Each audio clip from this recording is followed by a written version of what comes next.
லவ்ல லவ்ல லவ்ல லவ்ல வீந்துட்டேன். என் கவலை கவலை கவலை எல்லாம் மறந்துட்டேன். இங்க போறான் இவன் சோக்கா பாட்டு பாடிட்டு போறான். மாப்பிள்ள எங்க போற? வாழை கழுவுங்களா போகும்போது எங்க போறேன்னு கேக்குறீங்க? டேய் நான் கேக்குறேன் பாறேன். சரியா எங்கிருந்து வருவா?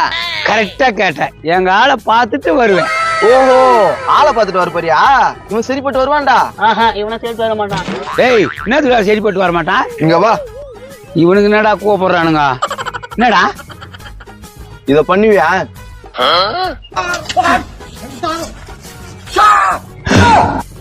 ஏய் இவன் பண்ண மாட்டான்டா. 500 ரூபாய் பந்தியம். 500 ரூபாவா? 500 ரூபாய் தான் மாப்பிள்ள. அதெல்லாம் வேலைக்கு ஆகாத, நீ போ. டேய் நான் பண்றேன்டா. வச்சுதான் சொல்றியா? பண்றேன். ஓகேவா? ஓகே.